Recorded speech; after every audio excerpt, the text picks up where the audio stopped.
Assalamualaikum warahmatullahi ta'ala wabarakatuh. Yang dikasihi Ustaz Hasanuddin Muhammad Yunus selaku YDP Selangor, yang juga berasmi kepada MAD kita pada pagi ini insyaAllah. Yang dikasihi YDP Shah Alam, Akhi Nur Azmi Muhammad Noor, barisan kepimpinan Ikram Shah Alam, ikhwan dan akhwat yang dirahmati Allah sekalian. Pertama-tama marilah kita memanjatkan kesyukuran kita kehadirat Allah SWT kerana telah memberikan kita kesihatan dan kelapangan, maka kita dapat hadir mesyuarat daerah Ikram Shah Alam pada pagi ini di tempat yang agak indah di sini, sebahagian daripada Masjid Bukit Jelutong ini ya. Dan kalau kita impas kembali ya, bahawa setahun yang telah berlalu ni berbagai-bagai event, berbagai-bagai program yang telah berlalu ya. Dan kalau saya beranggapan bahawa kalau Ikram setahun yang dulu dengan Ikram pada hari ini agak berbeza ya. Senang kata Ikram sebelum PR13 dengan Ikram selepas PR13 ni banyak perbezaan.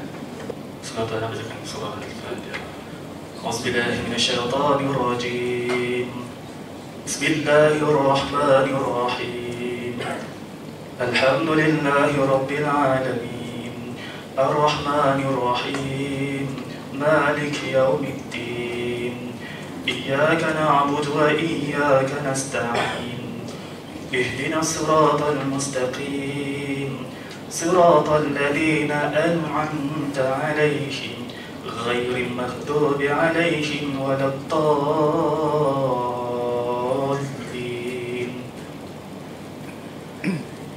بسم الله الرحمن الرحيم.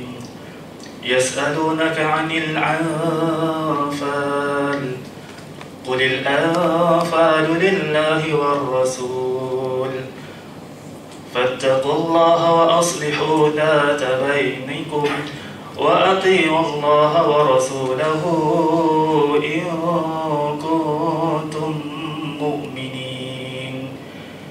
إنما المؤمنون الذين إذا ذكر الله وجلت قلوبهم وإذا تليت عليهم آياته زادتهم إيمانا وعلى ربهم يتوكلون. الذين يقيمون الصلاة ومما رزقناهم ينفقون. أولئك هم المؤمنون حقا لهم درجات عند ربهم ومغفرة ورزق كريم. كما أخرجك ربك من بيتك بالحق وإن فريقا من المؤمنين لكارهون. يجادلونك في الحق بعدما تبين كأنما يساقون إلى الموت وهم ينظرون. صدق الله العظيم. Adalah berkenaan dengan peperangan Badar Kubra.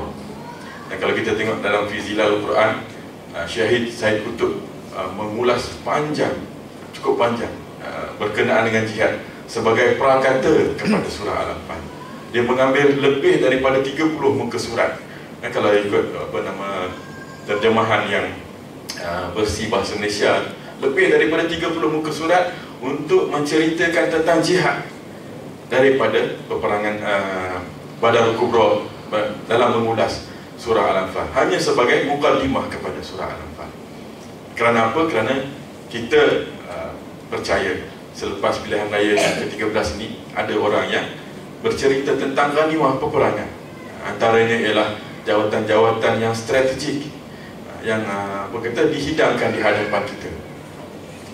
Tapi Allah Subhanahu Wa Taala kata apa? Allah letakkan syarat di dalam surah Al-Anfal ini. Bila mereka bertanya kepadamu, yas'alunaka 'anil anfal, macam mana nak buat tentang ghanimah perang ni? Ahli majlis macam mana, exco macam mana, apa lagi CEO syarikat dan sebagainya, semua sudah bertanya. Fattaqullah wa aslihu zata bainikum wa atiullaha wa rasulah. Allah kata apa pertama? Takutlah kamu kepada Allah. So Allah tak jawab soalan nak buat apa tentang Al-Anfal yang Al-Ghanimah ini, tapi Allah kata takutlah kamu kepada Allah. Yang kedua apa? Perbaikilah hubungan di antara kamu. Allahu Akbar. Kan? Masa pilihan raya kita banyak hubungan yang tercalar. Banyak hubungan yang kita kena baiki selepas daripada pilihan raya ini. Dan yang ketiganya Allah kata apa?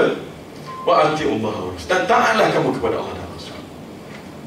Jadi inilah perkara yang kita nak Allah tegur direct kepada kita selepas pilihan raya ni yang kita nak kena buat. Boleh jadi kita belum bersedia untuk jihad yang lebih besar dalam bentuk peperangan, tapi inilah yang Allah SWT minta kita buat, insyaAllah. Dan daripada surah Al-Anfal ini, kalau kita tengok ayat yang ke-5 dan ke-6, Allah SWT tahu dalam hati kita duk-dak, kita takut nak pergi perang, takut kepada kematian. Sama juga dengan pilihan raya, kita takut nak ke depan, kita takut nak jadi polling agent, counting agent, takut nak diasosiatkan dengan parti pembangkang dan sebagainya. Dan Allah SWT highlight dalam surah Al-Anfal ini bahawa Allah tahu segala apa yang ada di dalam hati kita. Tapi Allah ingatkan kita bahawa perkara ini seolah-olah macam kita akan mati, sedangkan itulah yang dijanjikan oleh Allah SWT. So satu lagi peringatan daripada Allah SWT. Dan harap dengan peluang yang kita ada pada pagi yang berbahagia ini, dapat kita melihat, bermuhasabah diri kita sendiri, terutamanya kepada barisan jawatankuasa yang antum semua telah pilih tahun sudah. Apa yang telah kita buat, apa yang telah kita laksanakan, adakah ianya mencapai kehendak seperti mana yang kita hendak, ataupun kita boleh stres pergi lebih jauh daripada apa yang kita telah capai, insyaAllah. Jadi dengan semangat Al-Anfal, dengan laporan yang telah anda percaya barisan jawatankuasa yang telah bertungkus lumus menyediakan sedaya mampu, kita harap dengan ini dapat memberikan gambaran yang secukupnya kepada ikhwan dan akhwat untuk menilai di mana kekurangan yang kita boleh improve, di mana lagi yang kita boleh tambah dari segi kekurangan-kekurangan yang ada, insyaAllah. So anda harap kita dapat menggunakan masa yang sedikit ini untuk kita meneliti apa yang lagi yang kita boleh buat, insyaAllah. So untuk akhir katanya, anda ingin ucapkan jazakumullah khairan katsira kepada tim yang telah bertungkus lumus untuk menyediakan. Anda percaya kita dapat satu dewan yang cukup selesa dengan barisan pendaftaran hak yang baik, insyaAllah. Dengan perjalanan mesyuarat kita ini, kita dapat laksanakan dan kita dapat memenuhi tuntutan ROC, ROS, Register of Societies. Sekurang-kurangnya dari segi leganya kita lepas. Tapi yang lebih penting bagi anda yang kita nak capai daripada mesyuarat agung daerah yang kita spend tengah pagi ini adalah untuk kita menilai kembali di mana kekurangan dan di mana kelebihan, yang mana kita boleh pergi lebih jauh daripada apa yang kita telah capai sepanjang tahun ini, insyaAllah. Ucapkan jazakumullah khairan katsira kepada YDP Negeri meluangkan masa beliau untuk bersama-sama dengan kita, dan juga tak lupa kepada Ketua Wanita Keram Pusat yang ada bersama-sama dengan kita, walau beliau adalah ahli ikram syahlam. So anda percaya dengan suntikan-suntikan syuyukh ni dapat memberikan semangat untuk kita pergi lebih jauh daripada apa yang kita gariskan, insyaAllah. So insyaAllah dengan kehadiran antum yang memberangsangkan ini dapat kita menggaris lagi apa kawasan mana yang kita perlu gariskan untuk kita jalan di hadapan, insyaAllah. So dengan itu anda akhiri ucapan adu-aduan ini dengan wabillahi taufiq wal hidayah. Assalamualaikum warahmatullahi wabarakatuh. Iaitu pesanan pertama tadi untuk mengambil iktibar daripada surah yang dibaca, surah An-Anfal, di mana di sana seruan Allah SWT itu setelah daripada berperang bukan kita mengejarkan ganimah, tetapi untuk meningkatkan keimanan kita. Itulah cabaran yang harus kita lalui, insyaAllah. Dan keduanya seperti yang dikatakan tadi, bahawa selepas daripada ini biar ini kita lihat kembali di manakah peluang-peluang, ruang-ruang yang boleh kita memainkan peranan untuk membimbing masyarakat, insyaAllah, supaya bersama-sama kita dalam kita mengarus perdanakan Islam itu, insyaAllah, di bumi Malaysia ini. Jadi ikhwan dan akhwat, selepas ini insyaAllah kita akan menjemput Al-Ustaz Hasanuddin Muhammad Yunus untuk menyampaikan amanat beliau dan juga merasmikan. A'udzubillahi minasyaitonir rajim. Bismillahirrahmanirrahim. Assalamualaikum warahmatullahi taala wabarakatuh. Yang dikasihi Haji Ishaq bin Yasin selaku pengerusi tetap dan juga merupakan salah seorang daripada ahli jawatan kuasa Ikram Negeri Selangor, yang saya muliakan Ustazah Maznah, Ketua Wanita Ikram Pusat, dan juga teman-teman daripada ahli-ahli DPN, tuan rumah yang sangat saya kasihi, sahabat saya Tuan Haji Nur Azmin Noh, serta ahli-ahli jawatan kuasa, Ketua Wanita, teman-teman dan sahabat-sahabat seperjuangan yang bertungkus lumus daripada jawatan kuasa yang telah mengatur dan juga berusaha untuk menjayakan Musyawarah Agung Daerah kita pada hari ini. Alhamdulillah, bersyukur kita pada Allah kerana pada hari ini kita dapat sama-sama berada di perkarangan masjid yang begitu indah, yang begitu besar, sehingga bila saya masuk ke masjid ni saya tak jumpa ruang semayang ni lagi. Terlalu banyak ruang-ruang yang ada. Alhamdulillah.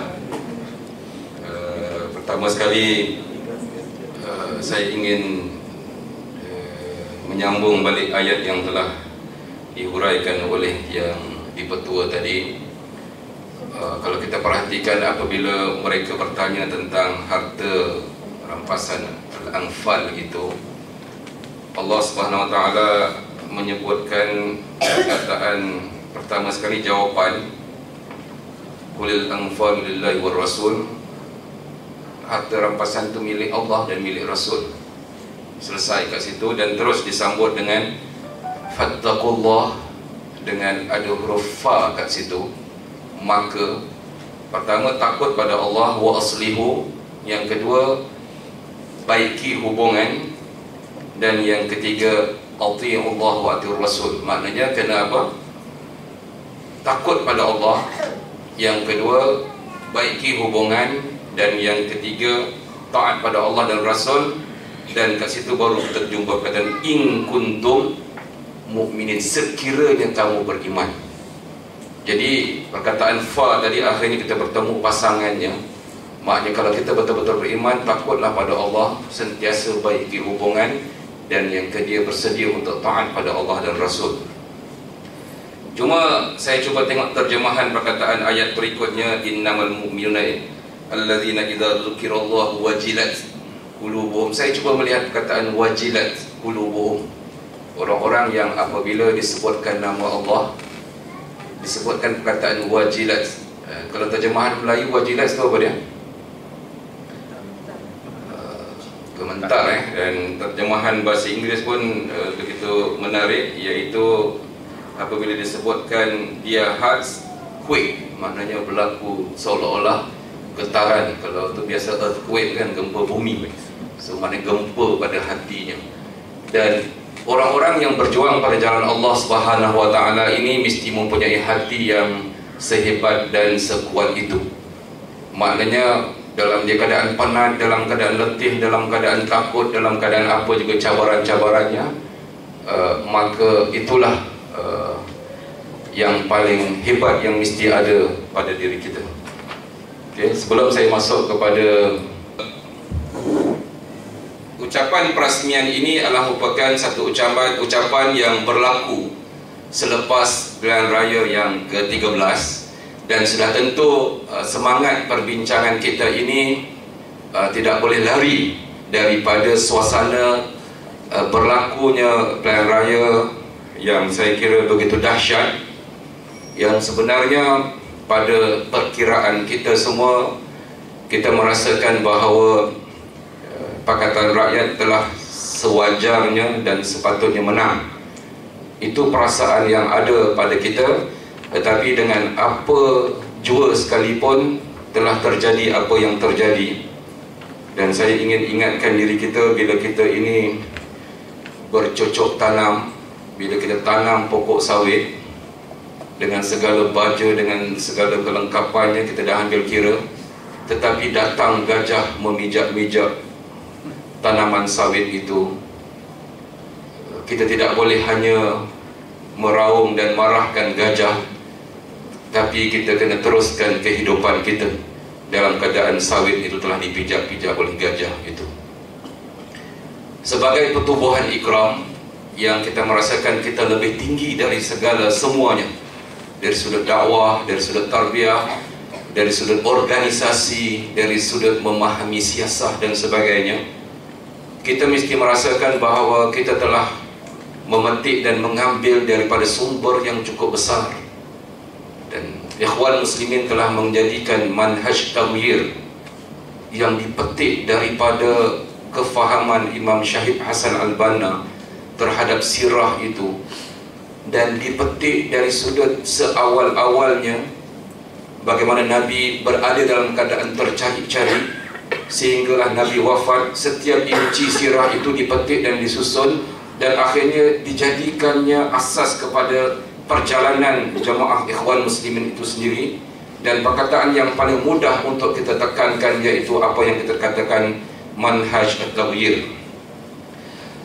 Manhaj at-taghyir ini banyak definisi dan panjang definisinya, tetapi cara ringkasnya, cara mudahnya kita mengatakan iaitu satu usaha untuk kita menegakkan Islam. Ketika kita berusaha untuk menegakkan Islam itu, cara mudah ia mesti dilakukan cara berjamaah. Ini semua telah memahaminya, tapi sebagai meringkaskannya, kita tidak boleh berjuang untuk menegakkan Islam di atas muka bumi ini, di bumi Malaysia, di negeri Selangor ini, di daerah Shah Alam, dalam keadaan ia terpancar-pancar. Dan sebab itu kita cukup yakin Rasulullah SAW telah mulakannya dalam bentuk berjamaah, dan kita telah kupasnya begitu panjang lebar. Innahu la islama illa bil jamaah, wa la jama'ata illa bil ta'ah, wa la ta'ata illa bil kita telah menyebutkan dengan jelas bahawa kata-kata Sayyidina Umar itu tidak ada Islam melainkan dengan berjamaah, dan tidak ada jamaah itu melainkan dengan imarah, kepimpinan, dan tidak ada kepimpinan itu melainkan dengan ta'ah. Dan ini semua adalah merupakan satu perkara yang sangat asas. Bekerja dalam bentuk berjamaah, bekerja dalam bentuk organisasi, kepimpinan yang mantap, dan kita bicarakan juga tentang proses syura dan sebagainya yang panjang kita bahaskan. Tak boleh kita nafikan benda ini. Dan kita juga yakin bahawa Islam itu adalah milik semua, bukannya milik individu tertentu, dan malah bukan jamaah tertentu. Keyakinan kita bahawa Islam ini adalah milik semua, malah bukan milik individu, dan lebih dahsyat lagi dalam keadaan kita telah memilih untuk berada dalam jamaah ini. Walaupun kita yakin dengan jamaah ini, tetapi kita juga yakin bahawa jamaah lain juga berhak untuk bercakap dan berhak untuk memperjuangkan Islam. Kefahaman ini akan menghajar dan mendidik kita bahawa kita akan pandai untuk bekerja sama dengan orang lain walaupun kita yakin kita mempunyai pendekatan yang tersendiri. Kita juga meyakini bahawa dakwah itu wajib ke atas semua manusia, dan bila dia merasakan wajib, maka mereka akan berusaha untuk melakukan benda yang hampir sama dengan apa yang kita lakukan. Walaupun kita merasakan mereka tidak sama dengan kita, tetapi mereka merasakan apa yang kita buat sama dengan mereka. Dan inilah kebijaksanaan yang kena ada pada kita yang bekerja dalam jamaah ini. Kita meyakini bahawa mereka di luar sana juga ada peranan, dan kita di sini juga ada peranan, tetapi kita terikat dengan manhaj yang tersendiri. Kadang-kadang kita takut kita terkeliru, tengok orang lain buat yang sama, kita pun rasa dah buat sama, dah lah. Kita akhirnya terkeliru dalam perjalanan kita. Kita meraihkan orang lain, barangkali mereka buat yang sama, tetapi kita yang buat benda yang sama itu, kita terangkum dalam manhaj tabir yang tersendiri. Kalau mereka mungkin lakukan dalam bentuk yang terpencil, yang terpancar-pancar, kita hargai apa yang mereka buat, tetapi tidak menafikan kita akan meletakkan apa yang mereka buat, apa yang kita buat itu dalam rangka yang besar, manhaj tabir yang kita katakan tetap tersendiri. Manhaj tabir yang dipetik daripada apa yang Rasulullah SAW lakukan seawal-awal baginda mendapat wahyu sehinggalah wafat. Disitulah kita keluarkan beberapa kaedah-kaedah yang sangat penting yang menyebabkan bahawa kita akan berbeza dengan orang lain. Manhaj tabir yang tersendiri ini yang kita lazimi tanpa kita paksa kepada orang lain untuk mengikutnya. Kita kena yakin bahawa inilah pendekatan metod yang kita lakukan dalam proses untuk melakukan perubahan. Manhaj adalah satu kaedah, satu metod. Tabir itu perubahan. Kita akan berpegang dengan manhaj tabir itu dalam apa keadaan sekalipun, tetapi kita tidak boleh paksa orang lain untuk mengikut manhaj tabir kita. Ini adalah satu perkara yang sangat penting. Penekanan dalam aspek manhaj tabir ini, kita tetap akan bersabar untuk memastikan setiap orang yang kita bawa bersama dalam perjuangan ini, dalam jamaah yang kita katakan mula-mula tadi, mempunyai aspek akidah, mempunyai aspek ibadah, penekanan terhadap akhlak. Ada poin tertinggal di sini setelah diedit. Penekanan terhadap akidah, terhadap akhlak, terhadap ibadah dan syariat ini sendiri. Akidah iaitu bagaimana iman yang kita latih tadi, yang kita asah, dan kemudiannya melahirkan akhlak yang mulia tidak boleh dipisahkan, dan kemudiannya mula memperkenalkan ibadah secara individu sedikit demi sedikit, dan akhirnya bila berhijrah ke Madinah, ia menjadi satu syariat yang besar. Penekanan aspek akidah, dan akhirnya orang yang beriman itu bila menerima syariat, orang yang beriman yang dididik itu bila menerima hukum hudud, mereka merasakan itu adalah ta'abbud, pengabdian diri pada Allah. Bukan hanya bercakap pasal hudud dalam keadaan yang begitu semangat, tanpa ditekankan dalam aspek penerimaan, sehingga kita nak melahirkan rakyat yang ramai di kalangan mereka, walaupun tidak semua, yang apabila menerima hukum hudud direjam dengan batu. Kita nak didik mereka bila batu itu sampai ke wajah mereka, mereka merasakan itu satu ibadah. Al-uqubah itu adalah ibadah. Kita nak didik orang yang begitu, apabila melaksanakan hukum hudud itu, merasakan dia ibadah, bukan hanya paksaan. Dan proses itu terlalu panjang. Meyakini iman sahaja yang akan mampu untuk menghidupkan kasih sayang semua manusia, dan seterusnya membina persaudaraan. Kerana sebarang ikatan yang tidak berdasarkan kepada iman, dia adalah merupakan ikatan-ikatan persaudaraan tetapi sementara. Tetapi bagi kita yang berjuang, ikatan iman ini adalah merupakan ikatan persaudaraan yang mengikat kita, tidak akan terpisah buat selama-lamanya, kerana kekuatan iman itu adalah merupakan sesuatu yang sangat penting. Berpegang dengan proses manhaj tabir adalah merupakan perubahan ke arah melahirkan umat yang sanggup berkorban, bertolak daripada iman yang kita semai itu. Dalam proses tarbiyah yang kita jalankan itu, ia akan menyebabkan melahirkan sepasukan rijal, ikhwah dan akhwat yang akan bekerja tidak kenal arti penat untuk berkorban, yang kita katakan tadhiyah, dan akhirnya menerbitkan jihad dalam rukun bai'ah itu, Ia semua adalah bertolak daripada proses manhaj tahrir yang kita ingin lakukan. Baik, itulah pengorbanan saya katakan yang kita hargai, bahawa orang lain juga berkorban untuk agama Allah. Kita tahu Allah akan nilai. Tetapi oleh kerana kita dalam jemaah, pengorbanan yang kita masukkan, kita lakukan cara berjamaah dan konsisten kepada diri kita, pada anak-anak kita, pada orang yang kita bawa. Pengorbanan mereka tetap kita hargai. Tetapi kita juga perlu mendidik diri kita untuk memahaminya dalam bentuk yang tersendiri, dengan kita pandai menghargai pengorbanan orang lain. Penentangan terhadap jahiliah, korupsi yang berlaku di sana sini ini, penentangan itu adalah dengan individu-individu yang tarbiyah, bukan urusan jemaah dengan mereka sahaja. Kita nak setiap orang yang duduk dalam usrah kita ini juga benci pada jahiliah itu terbit daripada hati mereka, bukan kerana arahan jemaah. Ini juga yang menyebabkan kita berbeza dengan mereka. Walaupun memang begitu, mereka benci melalui hati mereka, tetapi kita letakkan kebencian kepada jahiliah itu bukan hanya kerana nak mengambil alih kuasa pemerintahan semata-mata. Ya, itu juga penting. Tetapi ia datang daripada terbit keimanan, benci kepada mungkar, benci kepada maksiat, benci kepada penipuan, korupsi dan sebagainya. Ia menolak ahli-ahli kita untuk bekerja dan berjuang. Ya, kita duduk sekali dengan mereka, mereka juga benci pada jahiliah yang ada. Tetapi sekali lagi, dalam proses manhaj taghyir ini, kita mengajar ahli-ahli kita untuk benci berdasarkan kepada iman, dan sebab itu ia tidak akan berpisah dengan akhlak yang terpelihara dan dalam keadaan benci kepada jahiliah itu. Maki hamun yang terbit daripada mereka tentunya tidak sama dengan kebencian kepada jahiliah yang terbit daripada ahli-ahli kita yang ada. Sebab itu kebencian kita pada benda-benda yang tak senonoh, maafkan saya suka pakai perkataan tak senonoh, sampai Dr. Hafizi pun menegur saya, apa maksud tak senonoh. Maknanya kebencian kita pada tak senonoh itu terbit daripada iman kita yang kita didik, dan kita nak kebencian itu terbit daripada ahli-ahli. Mesti ada, bukan hanya di peringkat jawatan kuasa pusat, bukan hanya di peringkat jawatan kuasa negeri, daerah, tetapi setiap ahli usrah yang mengikut kita, dia akan benci pada jahiliah itu. Dan tetapi kebencian itu lahir dalam keadaan dia masih terkawal akhlaknya, dan digerang-gerang pun dikeluarkan dalam bentuk joke seperti tadi. Lepas ni saya percaya ada joke yang ketiga pula. Individu ini akan berkumpul dan melawan jahiliah yang tidak senonoh secara berterusan, bukan bermusim sahaja.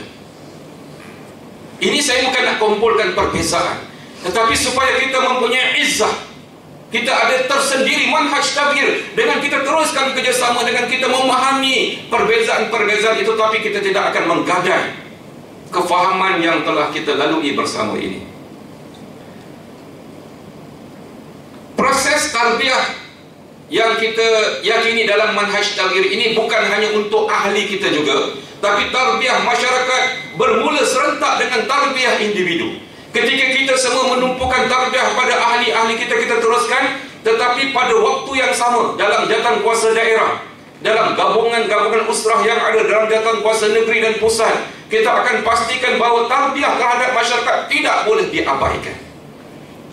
Ini adalah proses dalam manhaj taghyir. Kita tidak mahu mendengar di kalangan ahli kita di peringkat pimpinan yang mengatakan mari kita tumpu tarbiyah kepada individu saja, tidak kepada masyarakat.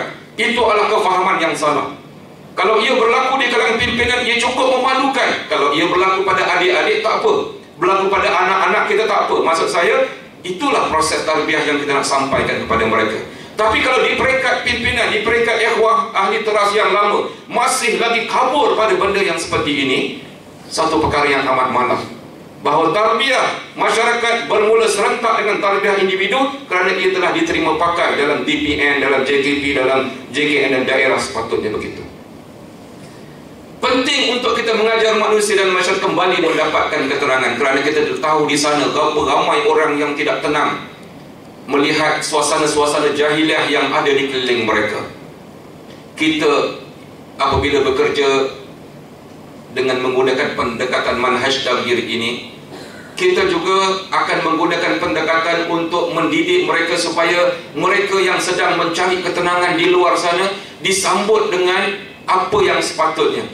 Maknanya bukan disambut dengan kebencian, tapi dengan disambut dengan ketenangan, kerana kita memimpin dan membimbing mereka mencari ketenangan di dunia dan di akhirat. Selepas mereka melihat jahiliah yang ada di sekeliling mereka, bahawa banyak perkara yang kalau kita laksanakan dakwah dan kita buat kajian, mereka yang kembali convert kepada kita, mereka yang kembali kepada Islam, penyanyi-penyanyi dan sebagainya, rata-rata mereka adalah merupakan orang yang mencari ketenangan. Tetapi kita tidak menggunakan tenaga sepenuhnya untuk memahami sudut apa yang mereka tak tenang, sehingga kita dapat mencari kekuatan untuk memungut dan memetik mereka untuk bersama-sama dalam proses ini. Tarbiyah yang berjalan dalam jemaah perlahan-lahan akan diserap kepada masyarakat, dan inilah yang kita katakan satu perkara yang tidak boleh kita pandang kecil. Dan tarbiyah individu sebagai langkah pertama dalam merubah ummah. Kita tidak nafikan bahawa walaupun kita akan melakukan perubahan-perubahan, tetapi kita tetap akan melihat bahawa mendampingi individu, dakwah tarbiyah, dakwah fardiyah adalah merupakan satu benda yang tak boleh kita abaikan dalam proses manhaj tarbiyah. Ya, betul, kita akan bersama dalam satu taman di surau-surau, ataupun kita bersama dengan satu package di jabatan unit-unit dan sebagainya, tetapi manhaj tarbiyah mengajar kita untuk memetik manusia secara individu, seorang demi seorang. Mungkin ada yang di kalangan kita mengatakan, kalau begitu lambatlah perubahan yang ingin kita lakukan. Maka jawapannya tidak lain dan tidak bukan, kita terus dengan taubah, surah taubah yang tetap, yang telah kita hafal sama-sama, law kana aradan qariba wa safaran qasida lattaba'u. Kita mengatakan bahawa kalaulah ia dibentangkan dalam waktu yang mudah difahami dan dekat perjalanannya. Kerana untuk memahami Islam dan proses manhaj taghyir yang begitu complicated, sebab dia panjang, kadang-kadang susah untuk memahaminya. Kalau ia mudah difahami, satu, dan yang kedua, kalaulah perjalanannya dekat, sudah tentu ramai yang akad kita.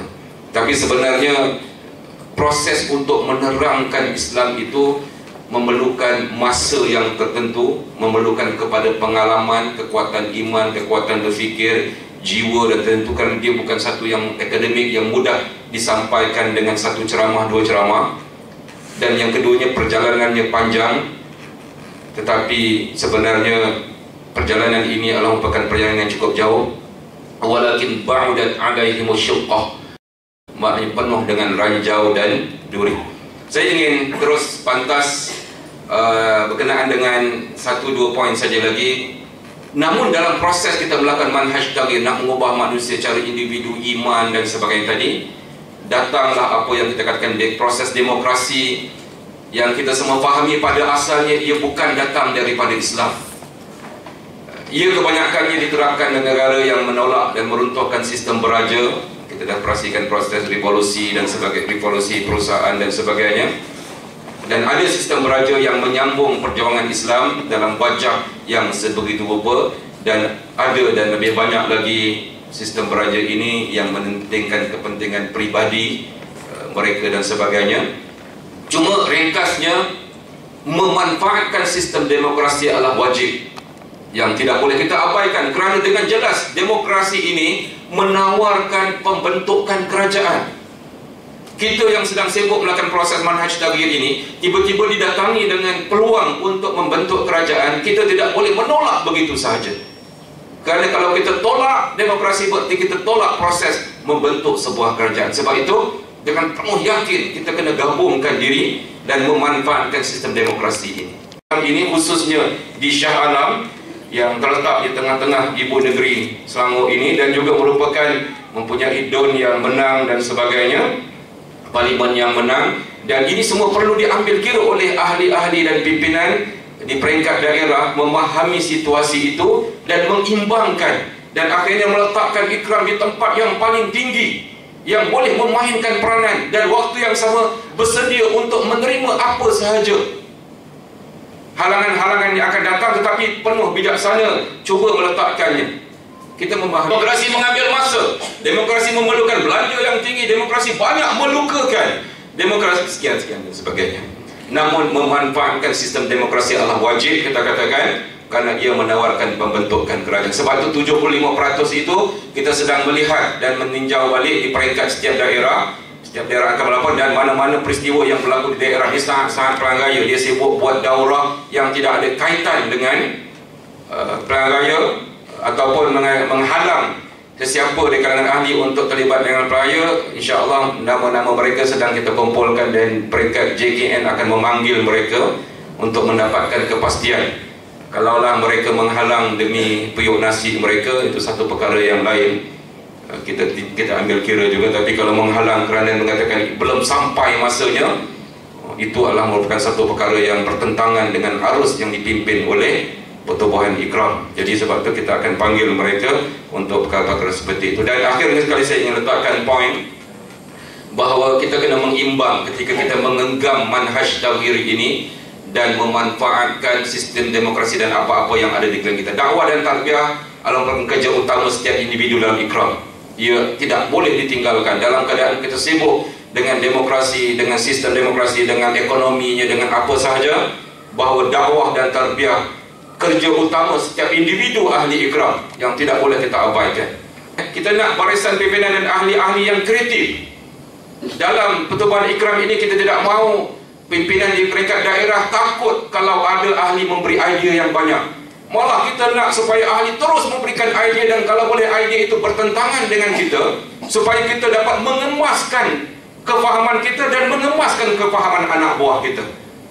Kita kena berani bersedia mendengar pandangan berbeza. Tapi kalau kita takut kepada pandangan berbeza, malah kita mengatakan bahawa orang yang beri pandangan berbeza itu boleh memecahkan kita, itu adalah satu perkara yang perlu dikaji balik. Kita nak melahirkan pandangan, sebab kreativiti ini sangat penting dalam jemaah. Pimpinan yang membuka peluang kepada ahli untuk mencipta medan dan amal yang baru, berdasarkan pada manhaj tauhid yang kita pegang, dan berdasarkan kepada perancangan jemaah, perancangan Ikram itu sendiri, KPI dan sebagainya. Kita nak ketika kita melaksanakan perkara itu akan ada timbul idea-idea yang kecil dan akan membuka medan-medan yang baru. Setiap usrah kalau boleh mereka mempunyai medan yang baru, dan kalau medan itu berjaya boleh dinaikkan peringkat daerah, serahkan pada daerah, dan usrah tadi akan kembali membina medan-medan yang baru. Dan ini yang kita nak. Bukan hanya duduk datang usrah dan menghabiskan modul dan sebagainya sambil mengunyah, makan, cop, minum air dalam usrah, dan alhamdulillah itu sahaja. Kita nak supaya kita bergerak. Ya, kita nak menitiskan air mata kita, betul, tapi janganlah datang usrah hanya menitiskan air mata, maka jadilah dia majlis-majlis sufi. Lebih baik kita nyanyi Ya Hana sahaja. Kita nak supaya ia menitiskan air mata dan menciptakan amal di medan sana. Dan banyak lagi benda-benda yang akhir yang ingin saya sebutkan. Kita kena hebahkan setiap aktiviti di Ikram daerah Shah Alam ini, mestilah dihebah-hebahkan. Bukan aktiviti individu, tapi aktiviti organisasi. Jangan lupa WCL yang saya tekankan selalu, nampaknya dah hilang daripada Shah Alam. Dulu banyak WCL. WCL tu apa dia? Dah ada ke depan kan.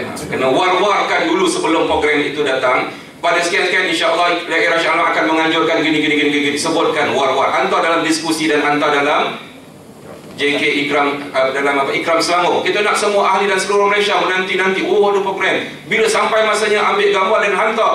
Sedang berlaku sekarang, anak-anak sedang disantuni oleh Ikram, wanita Ikram Selangor. Tunjuk, ambil gambar itu, dan kemudian hantar laporan selepas itu yang lebih lengkap. Kena tak objektif berapa kos perbelanjaan, supaya orang lain boleh meniru, semangat daerah lain akan dapat mempelajari daripada kita.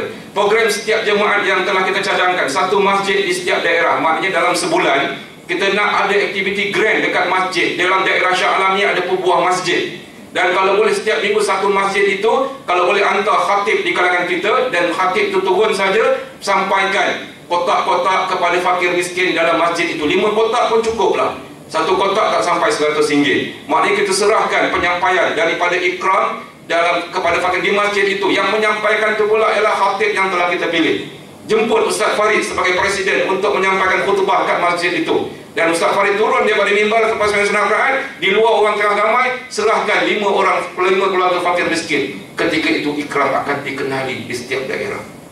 Saya percaya kalau dah jawatan kuasa yang buat itu, dia akan menjadi rutin. Setiap minggu akan ada daerah di Shah Alam ini dapat melakukan itu. Dan banyak lagi yang kita katakan tadi, Ramadan, Syawal, Muharram, banyak aktiviti yang berdakwah dan Muslim, pendekatan waktu telah begitu panjang kerana ini bukannya khutbah Jumaat, ia adalah sekadar ucapan perasmian setengah jam.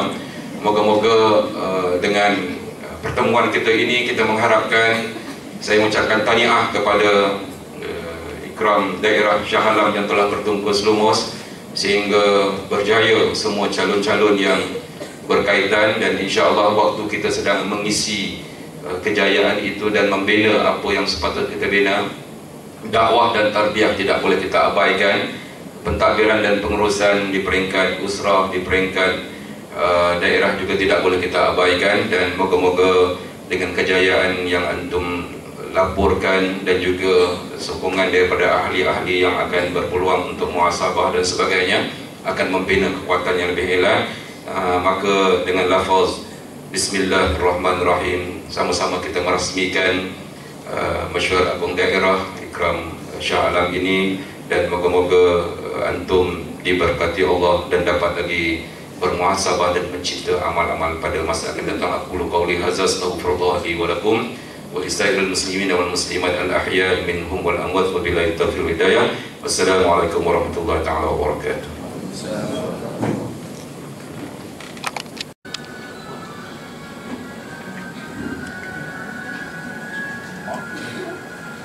Puluhan tahun telah kian berlalu, jamaah dibina tanpa jemu. Pahit getir kita harum bersama, manis juang nikmatnya terasa. Dalam usrah kita subur tarbiyah, janji setia dipatuhi. Dalam gerak kita menyusun langkah, amalan syura diyakini.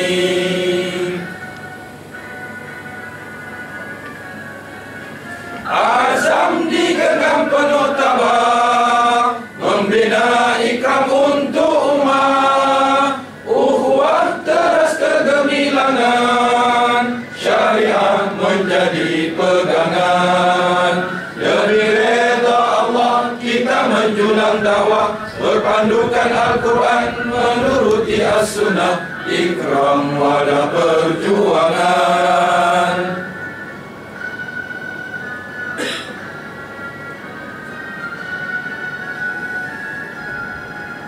Puluhan tahun telah kian berlalu, jamaah dibina tanpa jemu. Pahit getir kita harum bersama, manis juang nikmatnya terasa. Dalam usrah kita subur tarbiyah, janji setia dipatuhi. Dalam gerak kita menyusun langkah, amalan syura diyakini.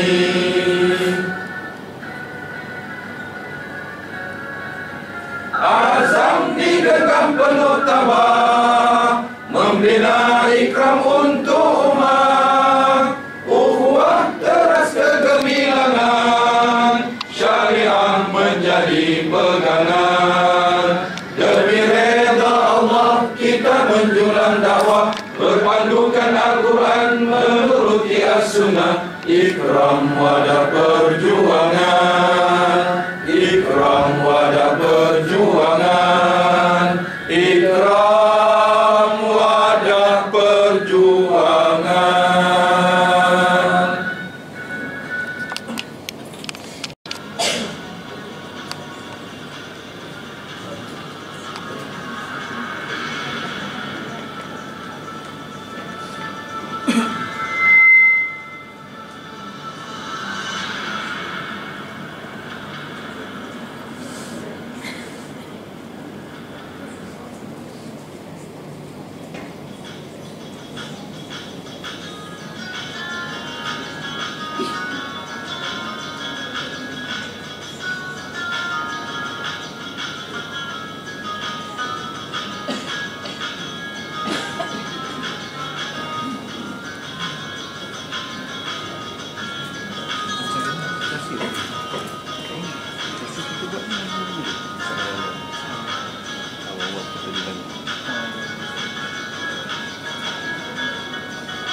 Anda ucapkan juga jazakumullah khairan katsira pada tahniah kepada Ketua Wanita, kerana persoalan-persoalan itu jugalah yang sedang berlegar. Anda percaya di pemikiran kita kan. Dan selain daripada mencetuskan persoalan, tapi yang lebih pentingnya ialah itu apa yang kita harus buat, bukan sahaja di kalangan JKD daerah, bahkan di kalangan ahli juga yang masih ada lagi gap. Walaupun kita tak boleh secara spesifik kita kata di mana gap kita, tapi anda percaya daripada laporan tahunan, laporan keuangan dan feedback yang didapat, kita dah ambil beberapa nota yang insyaAllah kita akan perbaiki. Cuma anda nak kongsi pengajaran daripada peperangan Tabuk yang Allah nukilkan dalam surah At-Taubah 2 ayat 117 dan ayat 118. A'udzubillahi minasyaitonirrajim. Laqad taballahu 'alan nabi wal muhajirin wal ansari allazi ittaba'uhu fi sa'atil usrati min ba'di ma kada yazighu qulubu fariqin minhum thumma taba 'alaihim innahu bihim raufur rahim. Sesungguhnya Allah telah menerima taubat Nabi dan orang-orang muhajirin dan ansar yang mengikutnya berjuang dalam masa kesukaran. Sesudah hampir-hampir terpesong hati segolongan dari mereka daripada menurut Nabi untuk berjuang. Kemudian Allah menerima taubat mereka. Sesungguhnya Allah amat belas lagi maha mengasihani terhadap mereka. Wa ala salasatil lazina khulifu hatta iza daqat alaihimul ard bima rahubat wa daqat alaihim anfusuhum wa dhannu an la malja'a minallahi illa ilaihi summa taba alaihim liyatubu innallaha huwat tawwabur rahim. Dan Allah dalam surah yang At-Taubah ayat 118 ini secara khusus mention 3 orang. Dan Allah menerima pula taubat 3 orang yang ditangguhkan. Dan salah seorangnya ialah Ka'ab bin Malik. Dan nak kongsi apa yang berlaku di sini. Penerimaan taubat mereka sehingga apabila bumi yang luas ini terasa sempit kepada mereka kerana mereka dipulaukan. Dan hati mereka pula menjadi sempit kerana menanggung duka cita. Serta mereka yakin bahawa tidak ada tempat untuk mereka lari dari kemurkaan Allah melainkan kembali bertaubat kepadanya. Kemudian Allah memberi taufik serta menerima taubat mereka supaya mereka kekal bertaubat. Sesungguhnya Allah dialah penerima taubat lagi maha mengasihani. Apa yang kita boleh pelajari daripada peristiwa 3 sahabat ini? Pertama ialah seperti mana Ka'ab bin Malik, dia telah menyertai semua peperangan. Rasulullah panggil semua, dia tak ada pun yang dia tak pergi. Tak ada pun yang dia tak pergi. Dan bagi peperangan Tabuk ni bukan dia tak pergi, dia pergi. Betul tak? Dia pergi, cuma bila dia lengah-lengahkan. Dia lengah-lengahkan sampai ke satu tahap yang gerombolan ataupun batalion yang Rasulullah bawa tu dah terlalu jauh sampaikan dia tak jumpa tapak kaki. Bukannya sikit, ribuan. Ada dibahagikan 10,000. Kalau 10,000 tapak kaki tak jumpa memang kan. So akhirnya dia kembali. Dan dia kembali dalam keadaan apa? Keadaan menyesat kerana lambat keluar. Lambat bersedia. Rasulullah pesan, dia tak sedia. Kan? Lambat betul pergi. Dan yang paling dia kesali ialah dia rasa takut. Apa nak jawab depan Rasulullah? Apa nak jawab depan Rasulullah? Dan kebetulan bila Rasulullah sampai di Tabuk, dan kita pun tahu peperangan Tabuk ini adalah peperangan yang tak jadi perang. Kalau kita kata apa, tak jadi pilihan raya, tak nak buat apa pun, tak pergi pun tak ada masalah. Betul kan? Tak. Sebab Rasulullah ingat sampai di Tabuk, Rasulullah tanya, mana Ka'ab? Takat ni announcer kita belum lagi YDP tanya mana dia orang ni kan. Kan. So dan untuk peristiwa ni Ka'ab ingkar hanya satu saja arahan, bukan ingkar pun, dia pergi kan. Tapi bila dia balik, bila Rasulullah kembali dan rehat dan jumpa, semua yang munafik boleh jawab macam-macam. Ada appointment kerja dan sebagainya kan. Perkara yang sunat kan, baca Quran, solat sunat, puasa sunat, itu wajibat yang kita wajibkan atas diri kita. Untuk apa kita buat itu semua? Dengan harapan ianya mendekatkan kita kepada syurga Allah. Sebab itulah sebagai kiadah, sebagai jawatan kuasa daerah, kami kalau boleh tak nak keluarkan arahan. Kerana apa? Kerana kalau ingkar kepada arahan itu akan menjerumuskan ikhwan dan akhwat kepada neraka Allah. Sedangkan kita bersama dengan jemaah untuk cari redha Allah. Jadi kadang-kadang fenomena terlalu bergantung kepada arahan juga, kita harus keluar daripadanya. Ada arahan ke nak pergi main GMJ, baru kita nak pergi. Jadi perkara ini sepatutnya kita sudah mempersoalkan diri kita sendiri, usaha kita sendiri. Adakah kita hanya kena tunggu arahan baru kita nak ambil tindakan? Sedangkan ini sebenarnya adalah jalan-jalan untuk cari redha Allah. Jangan kita bertangguh dalam membuat sesuatu kebaikan kan? Kalau kita tengok cerita Ka'ab bin Malik, sebab dia tangguh sebenarnya, bukan dia tak buat, dia bertangguh. Jadi pengajaran daripada ni, jangan kita bertangguh. Kalau sudah tiba peluang, contohnya ada peluang nak pergi Palestin kan, jangan tangguh, isi borang terus bagi duit, insyaAllah kita fikirkan sama-sama. Fatihah.